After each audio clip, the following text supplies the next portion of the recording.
প্রিয় উচ্চ মাধ্যমিক শিক্ষার্থী বন্ধু, এই ভিডিওর মাধ্যমে তোমরা পেতে চলেছ উচ্চ মাধ্যমিক পরিবেশবিদ্যা অর্থাৎ ইএনভিএস। তোমরা জানো আগামীকাল তোমরা প্রশ্নপত্রে মোট বড় প্রশ্ন 8টি পাবে, তার মধ্যে তোমাকে 5টি করতে হবে, যার নাম্বার হচ্ছে 40 মার্ক। আমাদের ইউটিউব চ্যানেল চাইসার কোচিং সেন্টার তোমরা সাবস্ক্রাইব করে নাও এবং পাশে থাকা অল নোটিফিকেশান অন করে রাখবে। তোমাদের কালকে বড় প্রশ্নে মোট 8টি বড় প্রশ্ন আসবে, তার মধ্যে থেকে তোমাকে যে কোনো 5টি প্রশ্নের উত্তর দিতে হবে। 5টি প্রশ্নের মান হচ্ছে 8 নাম্বার করে, অর্থাৎ 8 5 40। তো প্রথমে তোমরা যে প্রশ্নটি পেতে চলেছ, গার্হস্থ্য বৈচিত্র্য বলতে কী বোঝো? জীববৈচিত্র্য বিনাশের বিভিন্ন কারণগুলি উল্লেখ করো।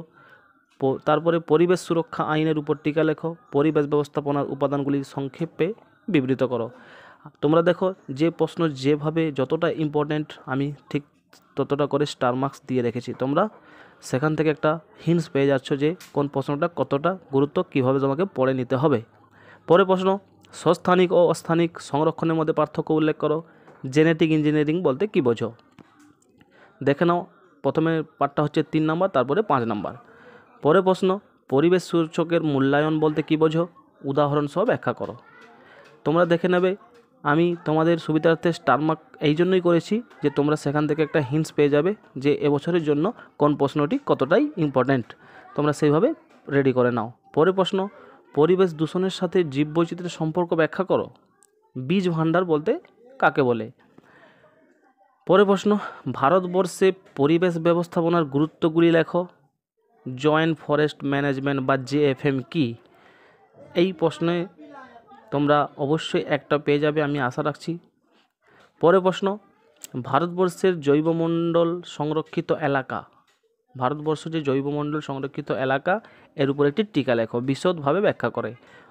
তারপরে পার্ট, টিস্যু ভাণ্ডার কাকে বলে? পরে প্রশ্ন, বন্যজীবের ব্যবসা, এর উপর টিকা লেখো। পরে জিন ভাণ্ডার কাকে বলে? তোমরা দেখে নাও, এর প্রত্যেকটা প্রশ্নের প্রথম পার্টটা হচ্ছে 6 মার্ক করে, তারপরে 2 মার্ক করে।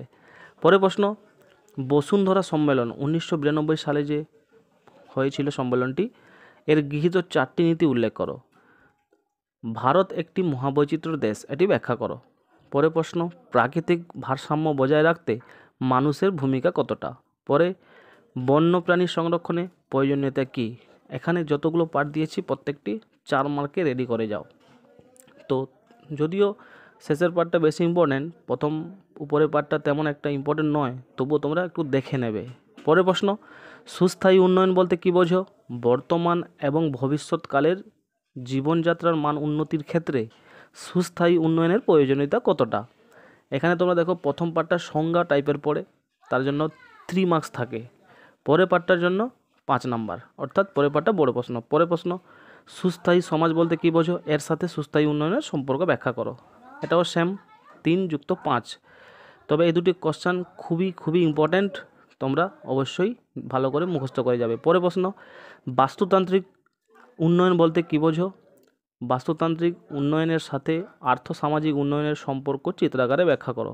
3 স্টার দিয়েছি, মোস্ট ইম্পর্ট্যান্ট। পরে প্রশ্ন, ভারতবর্ষের সুস্থায়ী কৃষির প্রয়োজনীয়তাগুলি কী কী? ফসল উৎপাদনে মাটির গুরুত্ব কতটা? এইখানে মাটির সাথে একটু জৈব গুরুত্বটাও দেখে নেবে। অবশ্যই কোশ্চেনটি হয়তো দেওয়া আছে, তোমরা দেখে নাও এই প্রশ্নটি কতটাই ইম্পর্ট্যান্ট, 3 স্টার করে দেওয়া। পরে প্রশ্ন, পরিবেশের উপর কৃষি রাসায়নিক প্রভাবগুলি ব্যাখ্যা করো। সুস্থায়ী কৃষিকাজের বিভিন্ন উপাদান বর্ণনা করো। 2 স্টার দিয়ে রেখেছি। পরে পার্ট, সুস্থায়ী কৃষিকাজের জৈব সারের ভূমিকা, ঠিক আছে, এবং মিশ্র চাষ কী? পরে প্রশ্ন, সুসংহত কীট পোকা নিয়ন্ত্রণ ব্যবস্থা বলতে কী বোঝো?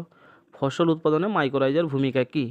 জাস্ট এই কটা কোশ্চেন দেখে যাও, আশা করি তোমরা এরই মধ্যে কালকে সব কমন পেয়ে যাবে। তবে যেগুলো 3 স্টার দিয়ে রেখেছি সেগুলো তোমরা একদম মুখস্থ করে নেবে, আর 2 স্টারগুলো মোটামুটি খুব ভালো কনসেপ্ট নিয়ে যাও, যেন পড়লে লিখে আসতে পারো, সম্পূর্ণ কনসেপ্ট নিয়ে যাও। আর যেগুলোতে 1টা স্টার কিংবা কোনো স্টার দেওয়া নেই, সেগুলো মোটামুটি দেখে যাবে। ধন্যবাদ বন্ধুরা, আসছি আবার একটি নতুন ভিডিও নিয়ে, দেখতে থাকো, আমাদের চ্যানেলটি সাবস্ক্রাইব করে নাও।